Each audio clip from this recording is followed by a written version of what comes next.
एक नाग और नागिन बड़े ही शिव भक्त थे। वो दोनों के दोनों तकरीबन रोज ही शिव मंदिर में शिव जी के दर्शन करने आते। दोनों के पास ही मणि थी।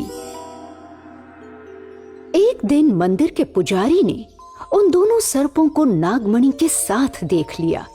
मणि में से दिव्य प्रकाश निकल रहा था, जिसे देखकर पुजारी के मन में लालच आ गया। उसने नाग नागिन को मारने की योजना बना ली। हे नाग नागिन, तुम लोग कब से इस मंदिर में आते जाते हो? मैं इस मंदिर का पुजारी होते हुए तुमसे ये विनती करता हूँ कि अपनी मणि मुझे दे दो। इस मणि को हम किसी को भी नहीं दे सकते पुजारी जी। इस मणि को अपने पास रखने वाला दुनिया का सबसे शक्तिशाली व्यक्ति बन जाएगा और फिर लोगों को कष्ट भी पहुंचाना शुरू कर देगा। ठीक है नाग देवता, जैसी आपकी इच्छा।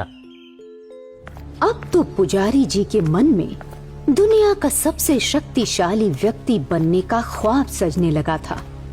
उन्होंने मन ही मन ठान लिया कि नाग और नागिन को खत्म करना है किसी भी कीमत पर। आखिरकार उन्होंने अपने दोस्तों के साथ मिलकर ये योजना बनाई कि अगली रात को जब ये नाग और नागिन मणि समेत मंदिर में प्रवेश करेंगे, तभी पुजारी जी घंटी बजाकर इनके आने का इशारा करेंगे और सारे दोस्त अपने अपने हथियारों से उसी वक्त नाग और नागिन का खात्मा कर देंगे। अगले दिन हुआ भी ऐसा ही। जब नाग और नागिन शिव जी की पूजा करने के लिए मंदिर में आए, तो उन्होंने पुजारी जी से आग्रह किया कि थोड़ी देर के लिए मंदिर का दरवाजा बंद किया जाए। मंदिर तो सभी के लिए खुला होता है। मंदिर के दरवाजे किसी के लिए भी बंद नहीं किए जा सकते। इतना कहने की देर थी कि पंडित ने घंटी बजाकर अपने दोस्तों को भी मंदिर के अंदर बुला लिया, जिन्होंने डंडों से पीट पीट कर नाग और नागिन को मौत के घाट उतार दिया।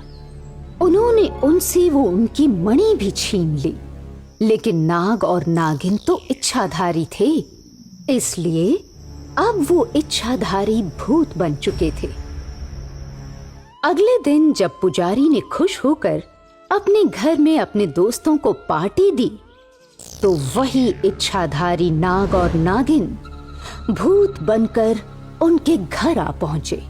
हम दोनों तुम लोगों को मारने आए हैं। तुमने हम दोनों को मारकर हमसे मणि छीन कर अच्छा नहीं किया पुजारी। इस कृत्य के बदले अब तुम सबको मरना होगा। तुम सब मरोगे। ऐसा कहकर इच्छाधारी नाग बना भूत दरवाजे का कुंडा बंद करके वहीं खड़ा हो गया और इच्छाधारी भूतनी बनी नागिन एक एक करके सारी दोस्तों को मौत के घाट उतारने लगी। जैसे को तैसा सुबह ये खबर पूरे गांव में फैली कि पुजारी जी अपने दोस्तों के साथ अपने घर पर मरे पड़े हैं। सारा का सारा गांव उनके घर पर इकट्ठा हो गया। अरे देखो तो, पंडित जी की कितनी बेरहमी से हत्या हुई है। लगता है किसी ने बुरी तरह से मार मार के इनको मौत के घाट उतार दिया। गांव वालों की भीड़ में ही मौजूद इच्छाधारी भूत बने नाग नागिन एक बार फिर से गांव वालों का भेष धारण करके कहने लगे, लगता है ये किसी दुश्मनी का अंजाम है। ये इनके दुश्मन ने ही इनका ये हाल किया है। जो जैसा करता है वो वैसा फल भोगता है। इसी भीड़ में शामिल था पुजारी का लड़का पिंटू भी। पिताजी जब कल घर आए तो बड़े खुश थे। उनके हाथ में एक मणि भी थी। वो कह रहे थे कि अब मैं दुनिया का सबसे शक्तिशाली आदमी बन जाऊंगा। कहीं कहीं उसी मणि की वजह से तो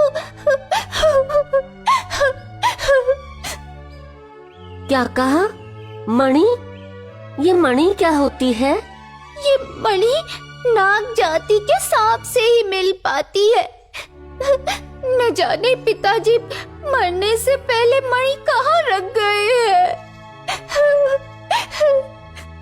तब तो ये मणि हमें जरूर खोज निकालनी चाहिए, नहीं तो जिसके पास ये मणि होगी वो भी मारा जा सकता है।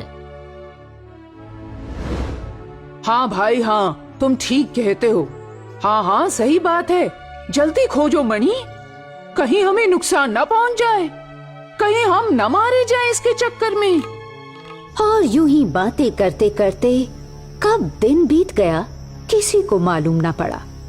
दहशत से भरे लोग शाम को अपने अपने घर चले गए और उसी रात पुजारी के घर में मौजूद इच्छाधारी नाग नागिन फिर से भूत बने और उसके बेटे पिंटू से पूछने लगे, बता मणि कहाँ है?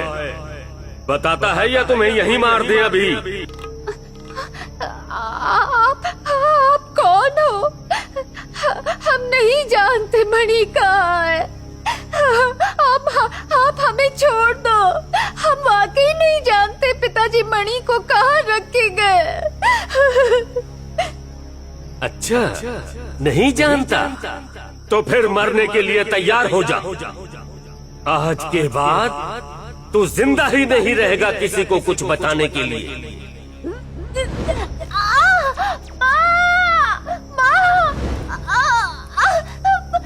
हमें छोड़ दो, हमने कुछ नहीं किया।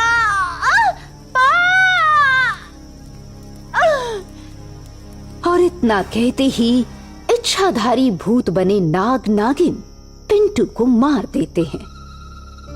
अब पिंटू की माँ सुंदरी की तरफ मुड़ते हैं। वो सुंदरी से भी यूं ही प्रश्न करते हैं, मणि का पता बता दे।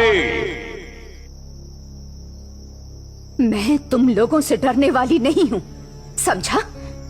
मैंने ही मणि रखी है अपने पास, क्योंकि ये मणि शिव जी का प्रसाद है।